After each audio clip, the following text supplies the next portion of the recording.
कुमार को देखा तो कहा अब मेरे मन के अंदर जो प्रश्न था कि सत्पुरुष कहाँ मिलेंगे, वो उदासी और वो प्रश्न का हल मुझे मिल गया है। क्योंकि आपसे बढ़कर इस संसार के अंदर सत्पुरुष कोई नहीं। यदि आप सत्पुरुष मिल गए हो तो कृपया करके आप हमें बताइए कि सत्कर्म क्या है, ऐसा कौन सा सत्कर्म है जिसको करने से इस ज्ञान और वैराग्य के अंदर चेतना आ जाए। तभी सनत कुमार जी ने कहा कि सत्कर्म सूचको नूनम ज्ञान यज्ञ स्मृतो वदे श्रीमद्भागवतालाप सतु गीत सुखादिपि। इस संसार के अंदर सत्कर्म श्रेष्ठ क्रम श्रीमद् भागवत महापुराण का यज्ञ है। आप इन दोनों को श्रीमद् भागवत का साप्ताहिक कथा का श्रवण करवाइए, इनका कल्याण हो जाएगा। बोले श्रीमद् भागवत पुराण की जय। तो नारद जी ने कहा अब सत्पुरुष मिल गए और सत्कर्म के बारे में आपने ही बता दिया है, तो फिर आप इन दोनों का कल्याण करने के लिए श्रीमद् भागवत पुराण के सप्ताह को इनको श्रवण पान कराकर इनका कल्याण कीजिए। सनत कुमार जी ने नारद के इस प्रकार के निवेदन को सुनकर प्रसन्न हुए और कहा कि भागवत कथा सप्ताह को मैं सुना तो सकता हूँ, लेकिन इसकी कुछ विधि है, ये नियम है। यदि ये नियम और व्यवस्था हो जाए तो मुझे किसी भी प्रकार की कोई संशय नहीं रहेगा। तो सनत कुमार जी कहते हैं कि सबसे पहले क्या होना चाहिए, तीर्थे वापि वने वापि गृहे वा श्रवणम मदम विशाला वसुधा यत्र कर्तव्यम तत्कथा स्थलम। भागवत कथा का आयोजन करने के लिए जो सबसे पवित्र जो स्थान है वह वन है। वन में सबसे पवित्र रहता है, तीर्थ स्थान पर पवित्र रहता है, किसी मंदिर या आश्रम में रहता है, या कोई ग्रस्त है, घर है, तो वो भी एक पवित्र स्थान माना जाता है। यदि वहां पर भी किसी प्रकार की व्यवस्था न हो तो किसी भी भूमि के ऊपर करने से पहले गाय का गोबर और गंगा जल को वहां पर छिड़क दो तो वह स्थान भी तीर्थ स्थान के रूप में बन जाता है।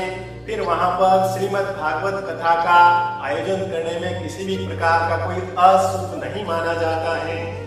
फिर सनत कुमार जी ने कहा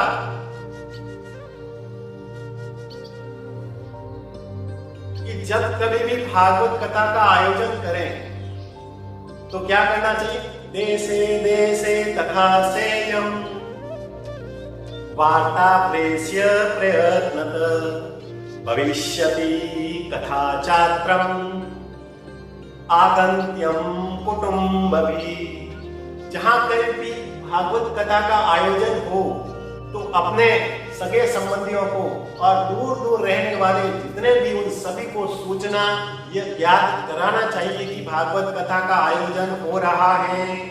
फिर भागवत कथा को सुनाने के लिए वक्ता कैसा होना चाहिए, विरक्तो वैष्णवो विप्रो वेद शास्त्र विशोधिकृत कुश दृष्टांत कुशलो धीरो वक्ता कार्य निष्प्रह। वो विरक्त होना चाहिए, वैष्णव होना चाहिए, विप्र होना चाहिए।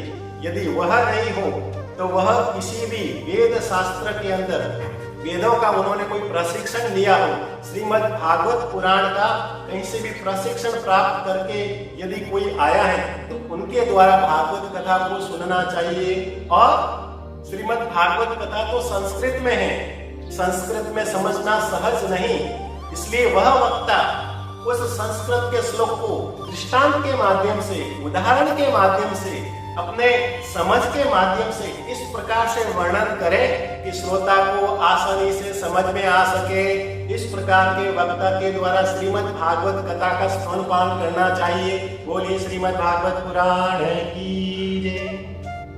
फिर श्रोताओं को 7 दिवस तक क्या करना चाहिए, कुछ नियम है, उसका भी पालना सनत कुमार जी ने कहा है कि करना चाहिए। 7 दिवस तक आपका मन इस भागवत कथा के अंदर लगे, वह संपूर्ण कार्य करना चाहिए। यदि कहता है कि मैं किसी भी प्रकार का भोजन न करके साप्ताहिक श्रवण करूं, यदि भोजन नहीं करने से भूख के अंदर आपका मन लगे और कथा में मन नहीं लगे, इससे अच्छा है कि आप कुछ भोजन कर लें ताकि मन है वो कथा के अंदर लग जाए। यह भी शास्त्रों के अंदर सनत कुमार जी ने साक्षात कहा है। और किसी भी प्रकार से मन लगे। और क्या नहीं करना चाहिए? कामम क्रोधम मदम मानम मत्सरम लोभमें दंभम मोहम तथा द्वेषम दूरयेछि कृतावृत्ति। 7 दिवस तक जब तक कथा का श्रवण पान करे तो अपने मन के अंदर, हृदय के अंदर काम, क्रोध, लोभ, मोह, अहंकार रूपी जो विकार है, इनको इस कथा से दूर रखना चाहिए। घर से आओ तो घर पर रखो, यहाँ पर आओ तो आपका हृदय, आपका मन बिल्कुल शांत और पवित्र और निर्मल होना चाहिए, ताकि भागवत कथा के एक एक शब्द को सुनकर हम हृदय के अंदर उनको बिठा सकें। और सनत कुमार जी ने क्या कहा कि भागवत कथा का जब समाप्ति हो जाए प्रतिदिन, तो भक्तों के लिए प्रसादी की भी व्यवस्था होनी चाहिए। भागवत कथा का श्रवण पान करते हैं उस समय संगीत की व्यवस्था हो जाए तो और ज्यादा प्रभावशाली रहते हैं। नारद जी ने कहा आप चिंता न करिए, आपने जितना भी कहा है वो सब व्यवस्था हो जाएगी। भागवत कथा का आयोजन करने के लिए हरिद्वार के गंगा तट के किनारे पर आनंदवन नाम का एक वट वृक्ष है, वहां पर ही श्रीमद् भागवत कथा का आयोजन होगा। और प्रसादी के लिए इस आनंद वन के अंदर नाना प्रकार के फलों के वृक्ष हैं। उन फलों के द्वारा सभी को प्रसादी का भी वितरण किया जाएगा। और संगीत की व्यवस्था के लिए यहाँ पर अनेक प्रकार के जो पक्षी अपनी चरचराहट से और जो गंगा नदी बहती उनकी कलकलाहट से इस कथा के अंदर संगीत भी देते रहेंगे। आप केवल इस भागवत कथा को प्रारंभ करने के लिए अनुमति दीजिए।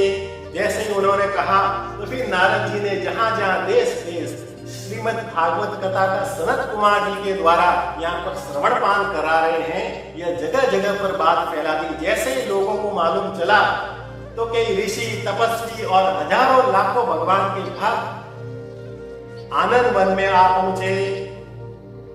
जैसे ही सब प्रकार की नारद जी के द्वारा व्यवस्था हो गई, फिर कथा प्रारंभ करने के लिए इस वट वृक्ष के नीचे चारों सनत कुमार जी के लिए 4 वेद व्यास पीठ की व्यवस्था की गई।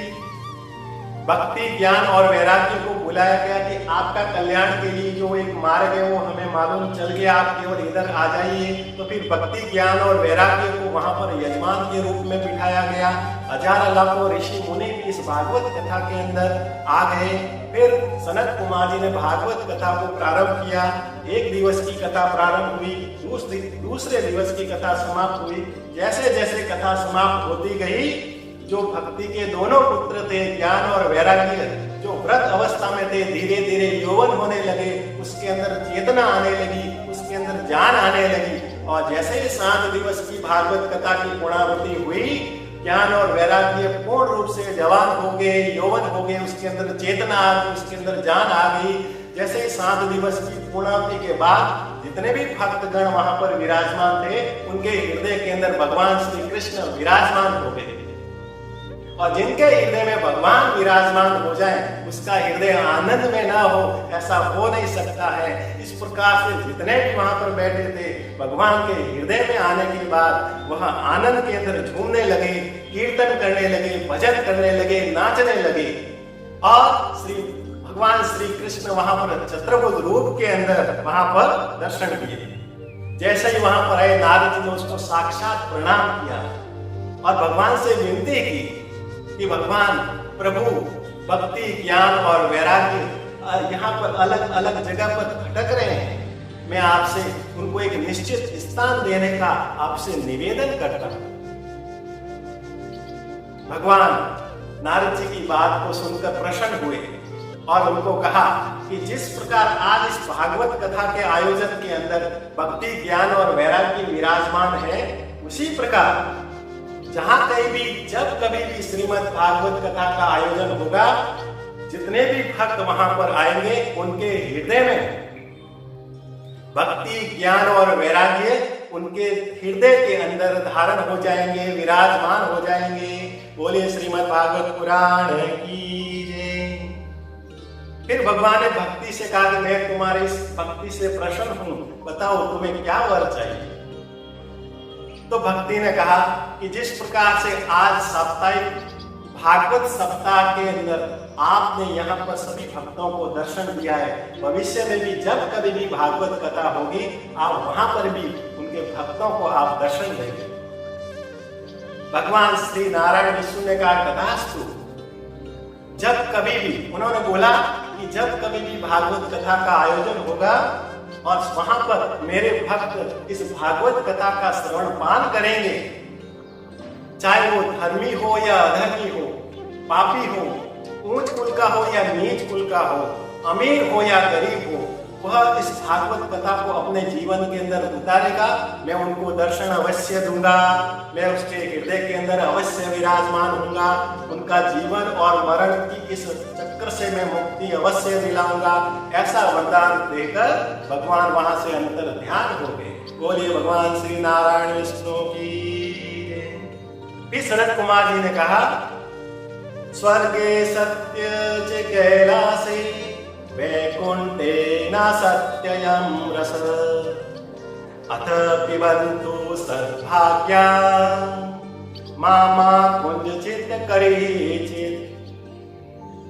जो रस इंद्र के स्वर्ग लोक में, ब्रह्मा जी के सत्य लोक में, विष्णु जी के वैकुंठ लोक में और शिव जी के कैलाश लोक में नहीं है, वह रस भगवान की कृपा से, गोविंद की कृपा से, कृष्ण की कृपा से श्रीमद् भागवत पुराण से प्राप्त होता है। यह है श्रीमद् भागवत पुराण की महिमा, यह है श्रीमद् भागवत पुराण का महात्म्य। बोलिए श्रीमद् भागवत पुराण की, बांके बिहारी लाल की।